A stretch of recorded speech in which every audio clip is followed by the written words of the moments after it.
Welcome to our talk about Laravel WebSockets, people. I'll be your co-host today. I'm Saba Providze, Stack Web Developer at Redberry. Today we will explore how we can make the use of Laravel WebSockets in our web applications and make our application more interactive and real-time. And Alex Kupatadze will be the person who will guide us through the Laravel WebSockets. And during the talk, like you can just raise your hands or just ask some questions in the chat. So whatever, or you can maybe even jump in if you think that it's necessary. Please, Alex, you can start. Let's rock it. Okay, thanks. First, hello everyone. As Saba mentioned, we're going to present you Laravel WebSockets and a real-time web. Well, as in depth as we can. So first, let's start with the little bit of outline what we are going to discuss today. We're going to discuss what was it before the WebSockets. We are going to discuss basically what's the WebSocket and when to use it, good for, and we also going to discuss the downsides of the WebSockets. What are the downsides? And we're going to show a little bit of code from the Socket.io. This is another kind of package, but for Node.js. And I'm going to show you the code for the Laravel WebSocket itself, and with utilizing with Laravel Echo. Also, alternatives and more in-depth examples, which will include my live project, which I'm working on actually, and I've used WebSockets for kind of different purpose. All right, so let's kick in. At first, let's discuss what was it before the WebSockets. So before the web, I'm pretty sure at least once everyone has used the polling or long polling method. So what's basically, it's just sending an HTTP request, spamming an HTTP request to the server, for example. And you are getting information like that. So you are spamming it, and if there is new information, it gives you. However, why this is bad? This is bad because at first, you are spamming the requests, and this is not very efficient. And a long polling method is a little bit of improvement. So once it clears, it actually holds a request open until the new data is available. So once the client receives new data, it immediately sends another request to keep the data, keeps the connection open again to wait for the new data. And as for the server-side events, honestly I have never used it. The server-side events, it was pretty much new for me. So in this method, the client opens the connection to the server, and the server continuously sends the data to the client, which is actually pretty much more real time, but it's typically one direction. So it doesn't exchange the data to the to client to the server and so on.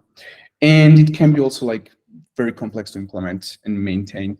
So pretty much because of those imperfect methods, there was introduced WebSockets. So basically, what WebSockets are used for, real-time communications, chats, GPS tracking, streaming the data, which is not really okay with WebSockets. I'm going to talk about that in a different slides, but it can also be used for that purpose. Also, the alerts and notifications. So pretty much everything that is real, it requires like the real-time connection. The WebSockets can be used for that purpose. And so to dig a little bit deeper, what WebSockets are, let's actually like see what it does and how it does it. So I'm going to like make a quick introduction to the protocol details for the WebSocket. Well, WebSocket itself has like URL prefix WSS and WS. Well, it stands for like WebSocket Secure and WebSocket, just a WebSocket. After the initial handshake,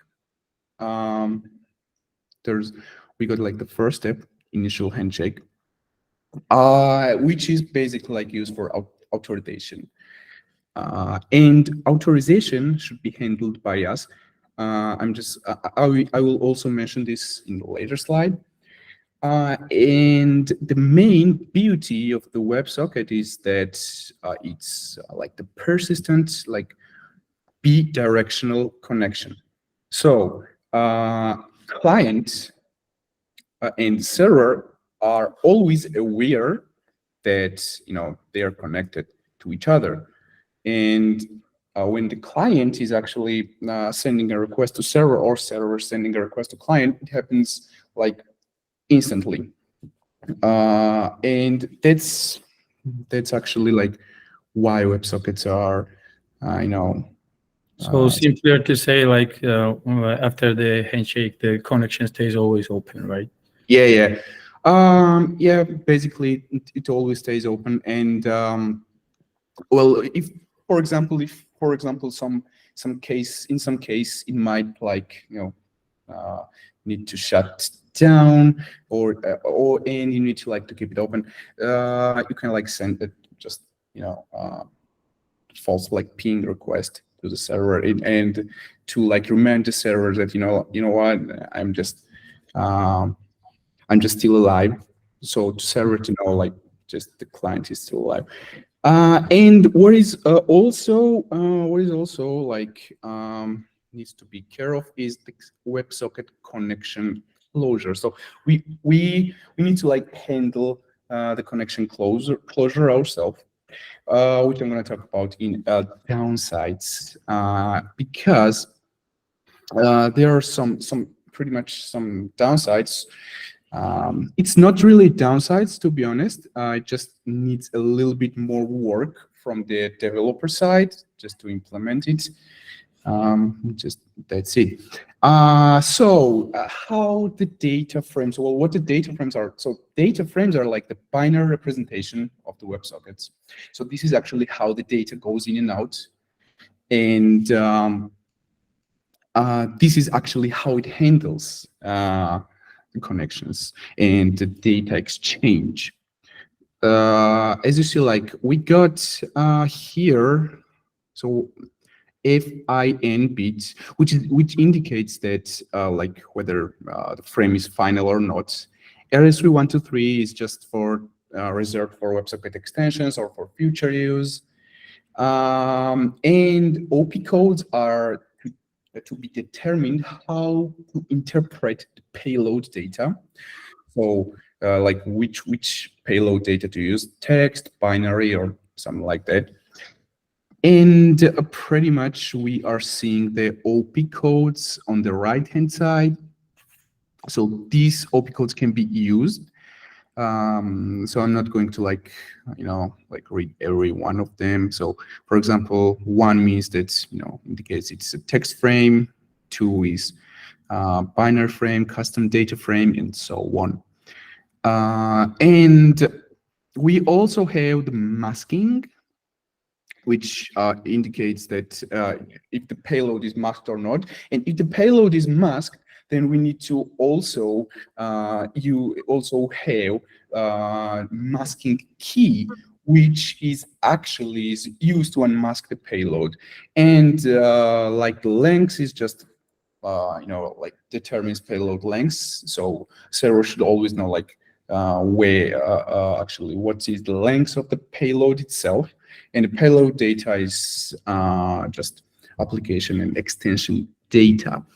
Right. So this is actually how actually it exchange the data. Yeah. And pretty much The thing it is that Alex went quite deeper in it, but we just don't need those information just for everyday use of WebSockets. But it for sure it's really good to know how it works on the lower levels. Yeah, well, obviously, like I've used WebSockets myself, and I didn't really know this, and it was Sure. okay not to know that, but like when you are actually making some really complex things with WebSockets, which I'm going to I'm going to show in the next slide, which is a little bit of downsides.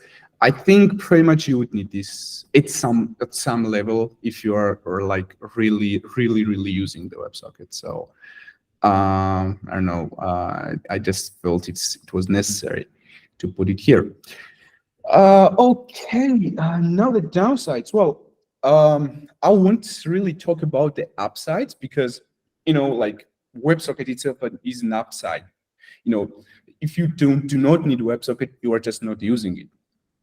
And like if you need a real-time connection, then pretty much you are using the WebSocket. So like we can actually consider upside as like all of these things: real-time communication, tracking, and so if we need this, then WebSocket is way to go. But as for the downsides, we got compatibility first, which is, I don't know, pretty much a niche team. Older browsers does support WebSockets, some older browsers, but I'm sure pretty much everyone uses Chrome or even Edge or Safari, so that's not really a problem. So there is a security issues, which I'm going to like discuss in the next slide a little bit in depth. Also, complexity in debugging and client-side resource handling. So basically, we need to like avoid connections, avoid like opening connections if we do not need it, and we should close them when we do not need it connection anymore, just to prevent memory leaks in browser frame. Well, I'm pretty sure even if we have vast resources in the WebSockets, our laptops are pretty powerful nowadays, but like at some point someone will use some machine with like maybe 2 or 3 gigabytes of RAM, and then it might be a problematic. So well, we are Laravel developers, so we are not really most of us don't really like care that much and that in depth about like resource handling as is like for example like C++ developers, but still it's things to really consider here. So about the security, so I mentioned the handshake, initial handshake here. So what WebSocket doesn't really offer us, it doesn't really offer some way to authenticate by itself. So we should really one handling it. So this is a bit of a downside, but if we really actually make it ourselves, then it's again comes as HTTP on the other side does offer basic authentication. You can actually do that in HTTP, but yeah, well, there's no bi-directional stuff there. Yeah, well, you can, but I mean, like it doesn't really offer token exchange by itself. You should really handle it yourself. And pretty much all of these, pretty much, I'm sure every one of you knows what middle is, session hijacking, and XSS.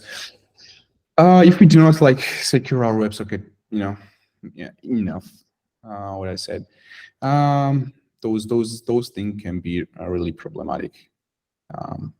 Those things pretty much can, break our website, and just because we didn't really do anything about security. The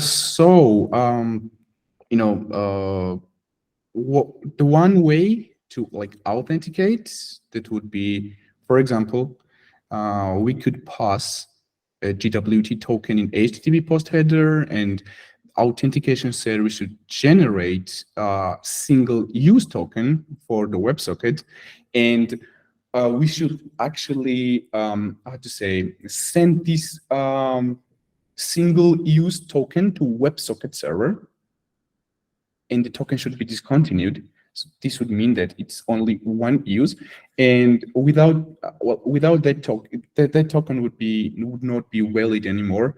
That's one way of like securing it, and this token would be invalid, and no one would be able to use it again. So, well, yeah, pretty much that's the main downsides. Well, if anyone has a question about this topic now, please. I do. Just a clarification. I mean, I think I understand it, but I've used it a lot. But basically, you relay the authentication to a separate layer. You actually do have to do a HTTP request to get the token initially, right? And then you just pass that through the WebSocket, and all interactions after, if the token was correct, token gets invalidated, and then you can use the actual connection. Is that right? Yeah, well, that's the one example. Pretty much that's the one example I found, and I really like that example. Well, I'm pretty sure there should be like there's always more ways to do any stuff, but I pretty much like this example here. Any more questions? Okay. Okay, so let's move on. What I want to show here is basic example of WebSocket with Socket.io, because this is the most used case. Like when I actually, before I knew Laravel WebSockets, whenever someone actually said, let's use WebSocket, I was always thinking Socket.io. And well, pretty much that's the code implementation for this one is for server, and this one is for the client. That's very basic code. It's nothing really like anything complicated, or it doesn't do anything. But well, right now that is. But if you're a Laravel developer, you need to like have separate project for the Socket.io. And what I think Laravel WebSockets is actually solving this issue. Well, at least it's solved for me. And what it did was it actually made my work easier. So without any Node.js or the Socket.io connections, what I managed was like running the WebSocket without even pusher. So let's dig a little bit deeper here. It's a standard Laravel package. So you are installing this with Composer, and pretty much it uses Laravel echo, and it uses just one artisan command, the WebSocket serve command, and you are serving the WebSocket. And the beauty of it is, the pusher, for example, it costs some money at first. It also has the message limit of 5 kilobytes, if I'm correct. And if you like, when I tried to use it, the pusher actually, I needed like way more than the 5 kilobytes to send to the client. And basically this was no option for me, but it just uses pusher.js is kind of simulates what pusher does, but on your machine, on your server, and it goes as far as your server can handle. So it uses just the server resources, and if you have like very powerful server, that's that's only going to benefit the WebSocket server here. So you're just, this is a front-end implementation. The back-end implementation, as for the back-end implementation, it's pretty much just one artisan command and a configuration. And for the configuration, you can really check, the documentation of the Laravel WebSocket. It's very, very small. It has very small documentation because it's pretty simple thing to use, and mostly it is pre-configured itself. Well, unless you want an SSL support, which it has, and if you want like your WebSocket server to use like SSL, then you need to really look into the documentations. But otherwise, it's just install it and run it, and you're ready to go. There we go. So we are defining the key here. Just host port disable. So this is I'm going to really show you why I also like this package.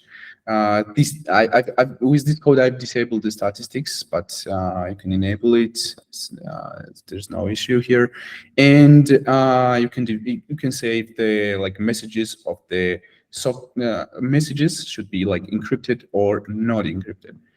So, and this is pretty much a listener. So it listens on the channel messages for the event message posted. And pretty much that's it with this code. So I mentioned that WebSockets can be a little bit hard to debug. With this package, we do have our console. I'm pretty sure you won't be seeing this on the server because you're going to have or cron job or something to make this process live supervisor even. But for the development purposes, when you are running this in your terminal, it's pretty much just logs everything you've done. So you send message, you open the connection, you close the connection, and yeah, pretty much you have your own console here, and debugging it becomes pretty easier. And it also has the statistics, live statistics. It has its own little dashboard thing where you can also see the events. So, well, even though this is the console, and you can see it here faster because this should be running if you want to WebSocket to be running WebSocket server. I mean, but this also has event dashboard, so it pretty much logs everything what is logged here.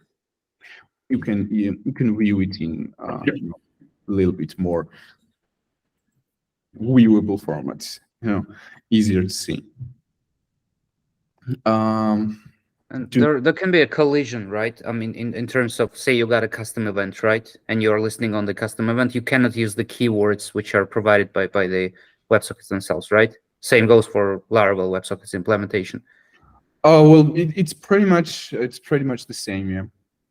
All right. Well, the Laravel WebSocket implementation is just pretty much how to say, it uses the standards of the WebSockets. Just you are just simulating it on the Laravel and with an artisan command. This is just a helper, just to eliminate the need for separate socket IO or something like that. So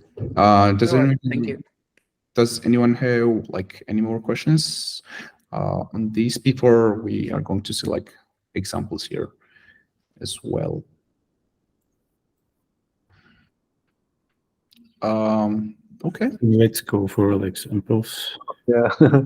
Sweet part.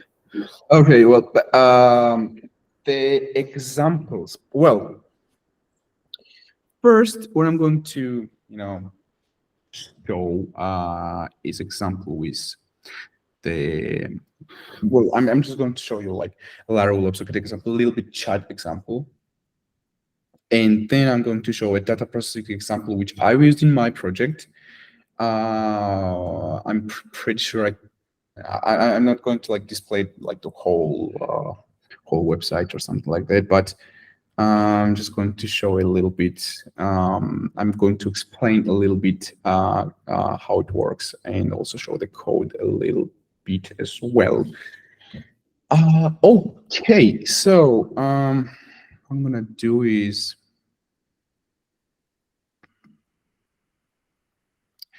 I'm going to share my whole screen now.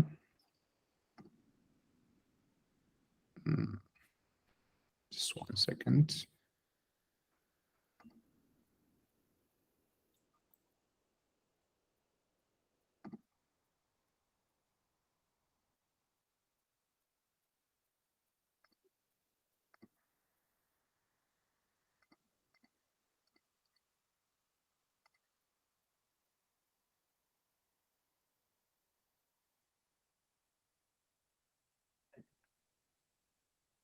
Is it visible? Yes, yes. All right. So what I prepared is just a basic chat example. So place and it actually like So what it does, it's just sends a request, and this request just throws an event, which I'm catching here, and these are the statistics. So as you see, like we got custom event creator here, a disable statistics for this, I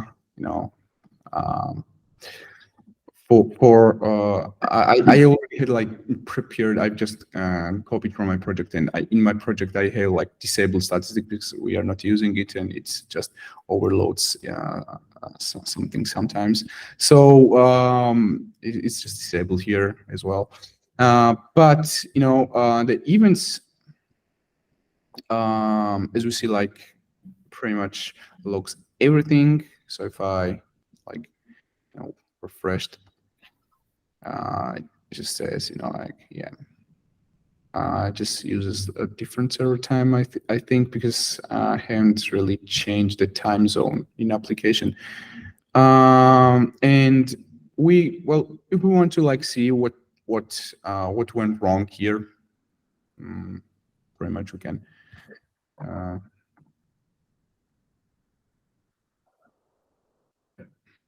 Because there is no channel with that.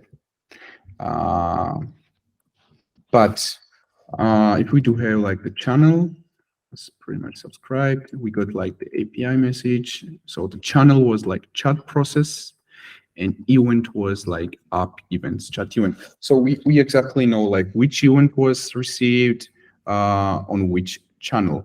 And I think it pretty much makes things like easier for us to like just see it like that. And let's look at the code. So at first, I've just installed it like any normal package. You also need to install the pusher server here. You can just use the latest version. It doesn't really matter. And you also need Laravel Echo here, pusher JS, which I think it comes pre-installed pretty much with Laravel. I don't remember installing it myself, so yeah. And I'm just going to quickly show like what this. So what I'm doing here. So we do have like the chat controller here, which just throws an event. And in this event, we are just broadcasting on the chat process a message, which is a string. Well, you need to like do it this way. You can't. I remember I couldn't do it this way, for example, because this is serialized. And anyway, after that, what you're doing is sorry, you are like pretty much setting up Laravel Echo client, where the broadcaster is the pusher. And as for the env configurations, it's just pretty simple. You are just, pretty much just doing local.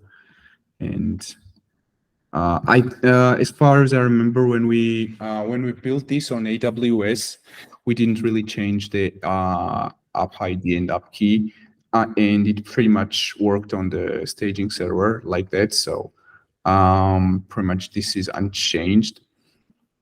And in broadcaster, you're adding a little bit. You are changing a little bit. So you're adding like the port, Laravel WebSocket ports, and scheme here. You also need to define the host. So if you are on,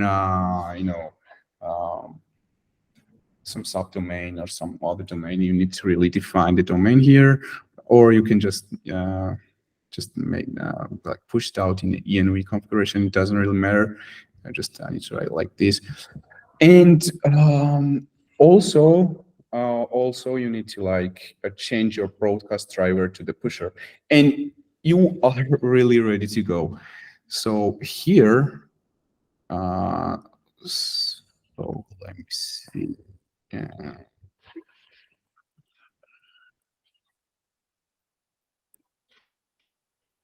You're just starting WebSocket with a sail, and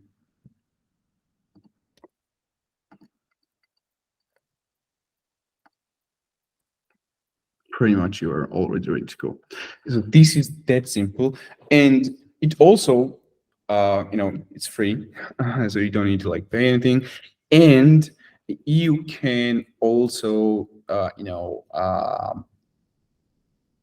push like in events. You can push as much data as you want here. For example, in my case, I think it was like I wanted to like push just 1 megabyte of data or something like that. It was pretty big, and pusher wasn't just doing it. So pretty much that's a review. Pretty much that is in all of the examples. If anyone has any questions here, you can just ask, because this is pretty much the bare bones implementation. And as I said, like it's really, really easy to use this package. Just any questions so far?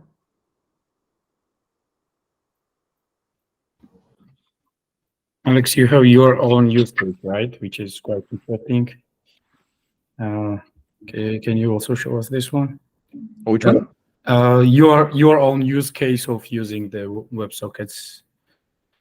Oh, yeah. Right. Can you explain why you need it and how you use it? Oh, okay, yeah. Yeah, I'm going to show that as well. So I'm going to stop sharing a little bit. Just 1 second. Just open the project. And like to prepare quickly. Maybe if you don't want to show the code of the project, you can just explain it, and I don't know. No. It's okay. It's okay. It's a little bit messy code, but it doesn't really matter now. Alex, before we go on with that, I have one question. All right. So basically, like most of the applications, like nowadays, have like load balancers in front of them, and like you would have like a couple of you would probably have like more backend servers than one. So like how can the Laravel, what's the name of the full Laravel WebSockets. Yeah, so basically, can Laravel WebSockets kind of solve that issue, or like how does that handle? Have you had any experience with that? Well, if you have like the multiple servers, I mean, if you're going to share the WebSocket URL, I'm pretty sure it can like how to say, it can solve what you are asking if it's like the shared URL. But if you want to just use it on just one server and kind of like running it in with localhost domain, then pretty much it's So you would have to like set up separate projects for like just for sockets basically, and use that in there, and then you would have like other servers that basically do the business logic or something like that, right? no, actually you don't need that. But you can obviously, but I don't see why would you do it, because you can like run this WebSocket server with a supervisor, just like you are like running the jobs, for example. Okay, but I was thinking of a case where, for example, you're connected to like one specific server through socket basically, and then maybe like on a next request you get connected to another server or something like that kind of case. All right, I understand. I'm pretty sure I've never had an experience, but I don't think it's really it's made that way with Laravel WebSockets. I don't think it's made that way. But I don't know, like might be possible. Not exactly. Yeah. But yeah, pretty much this. There will be a pretty strange use case, right? No, I'm gonna research. Yeah. Okay. So I'm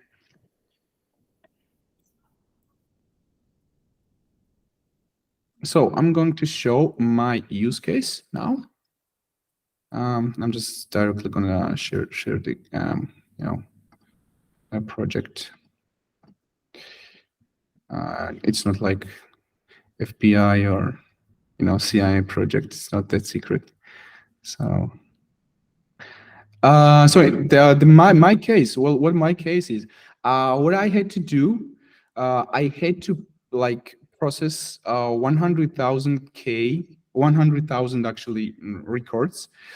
And each record should also have its own relation. So when you were like creating a record, you should really create your relation. And because of that, I couldn't really use the batch insert or stuff like that. So what I did was, also I needed to like validate it on the last step. So what I did, I used jobs and the Laravel WebSocket and kind of made that kind of asynchronous. Oh, well, as much as Laravel can. So what I did was, there is, 4-step. Well, of course, like add result here is, run multiple times, but there is 3 steps actually. So it just maps the data, applies the data, and validates the data on a separate job, which are run, in the separate channels of jobs. And what it does is once you are done doing it, it just throws an event. For example, the validation is complete.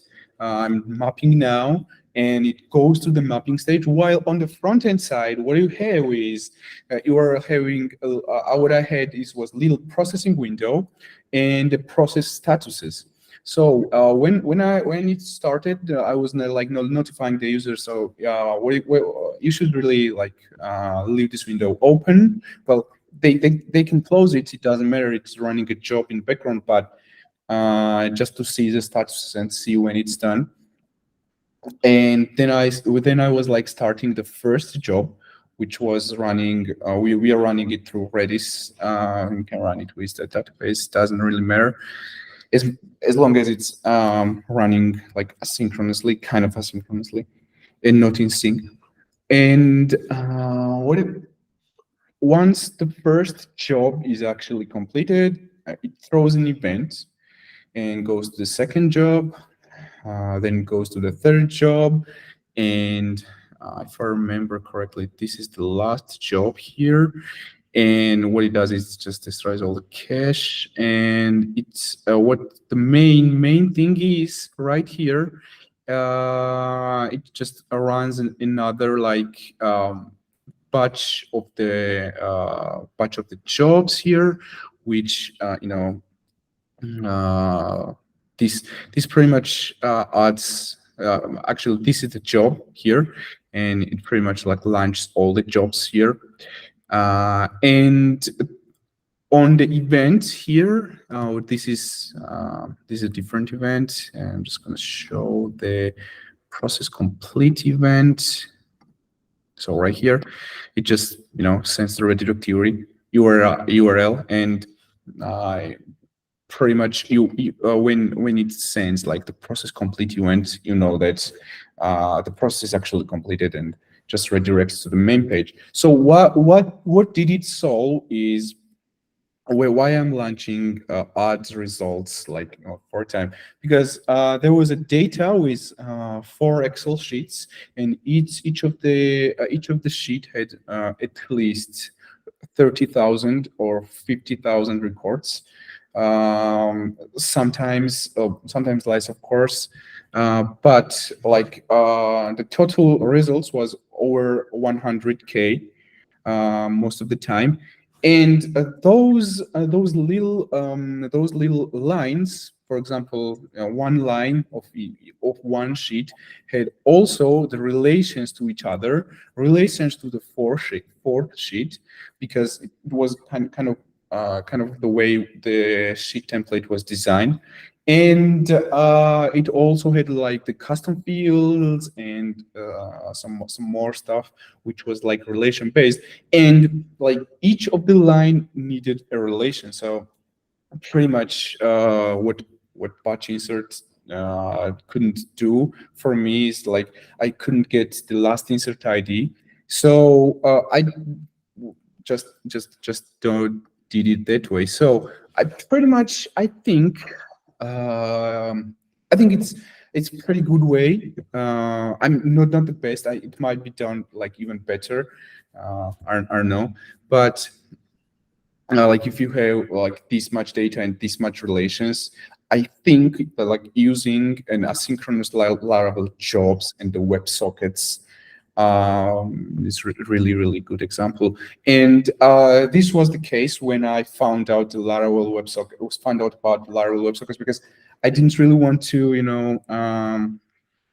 go and make the Socket.io server. And on AWS, I think it's on 4 gigabytes of RAM right now. It works like pretty good. It just it doesn't really fly, or it's not just like instant if you have much data, but it just depends the data you have. But pretty much if you like run it without jobs or WebSockets, it pretty much can crush the server, and it crashed so many times. So this was I wanted to express and just wanted to show you my use case with the WebSockets. It's a little bit different. It's not used. I'm not using it really for anything, not notification, not GPS tracking, just just things I like mentioned earlier. Not for alerts, not for notifications or anything, not for streaming. I'm just using it for actually, it's for kind of notifies the users that so it's kind of notification usage, but you get the idea. Does anyone have any questions about it, or should we move on to? Yeah, I think that we should move. All right. So one more thing here are the alternatives. So, the WebSockets are pretty good, but there are also alternatives. So I already mentioned server-side events and log polling, which are, I would say the downgrade, but still an alternative. Sometimes it might be like okay to just use those two. There is MQTT, WebRTC, and also Web Transport. So I think I think WebRTC pretty much handles the video related streaming stuff way better than handles everything. yeah. Lasha had a presentation about it. Yeah. So if everyone has like any experience with any of this, feel free to like talk about it. Yeah, I mean, long polling, that's like the old way of making chats before we had this protocol. We actually WebSockets use long polling in cases when WebSocket is not available, like as an alternative, like just like as a backup variant, it falls back to long polling and just polls. Does the regular HTTP requests, and when usually beginners with the WebSockets are setting up the WebSocket setup, 100%, like at least one request of long polling will emerge because something is not configured properly. I've been there, seen that. WebRTC on the other side, I mean, it provides you with a peer-to-peer connection, so it's like not directly connected to video streams and screen sharing, and it has that capability. You can do that. It's mainly used for that, for sharing your screen, for sharing the video and audio data. But the main point there is that it's peer-to-peer. With WebSockets, you actually need to have a server to relay all the data on and then push to all of the other users connected to it. But when you're using a WebRTC, only the initial handshake, only for that reason, we do have web servers, and also to navigate through the net.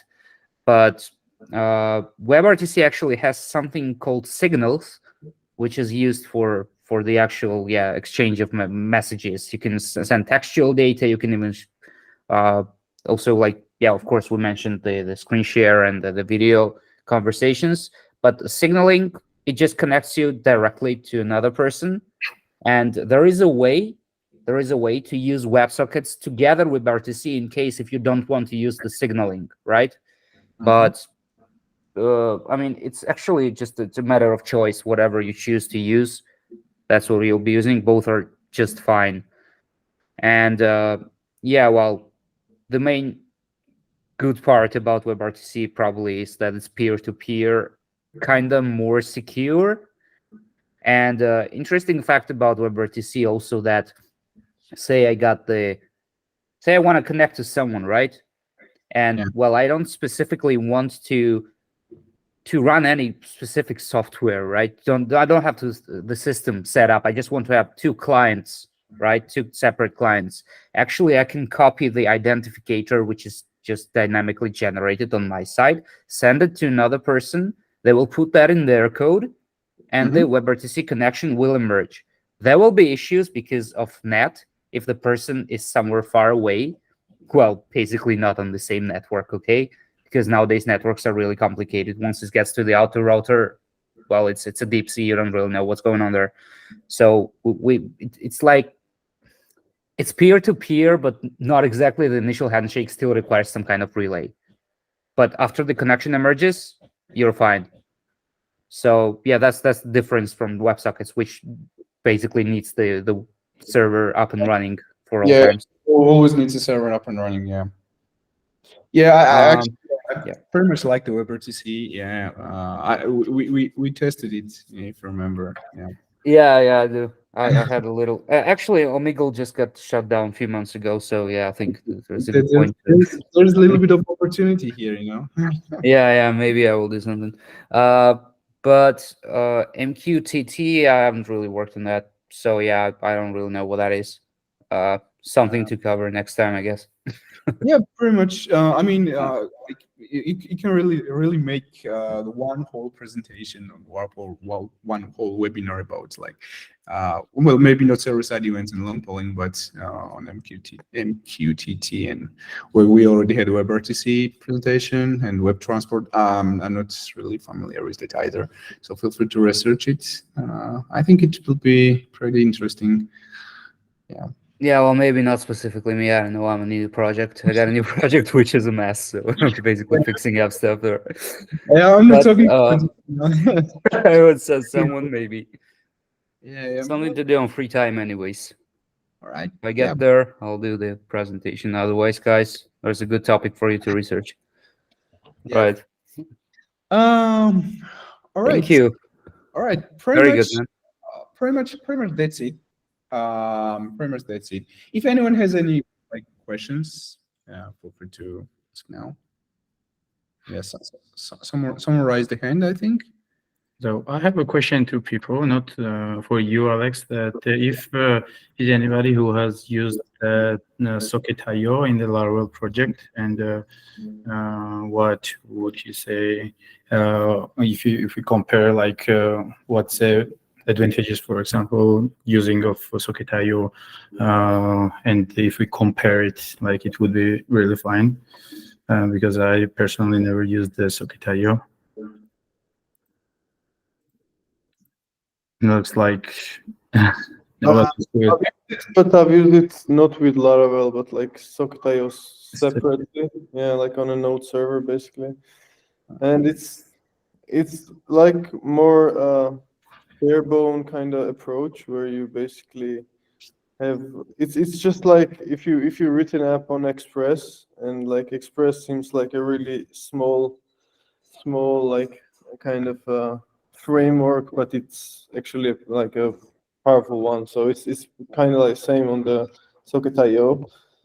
So it basically handles most of the heavy lifting for you, and you basically have like event listener and event dispatcher basically. So you just either listen to some kind of event, or you just like dispatch a new event, and like the front end listens to it.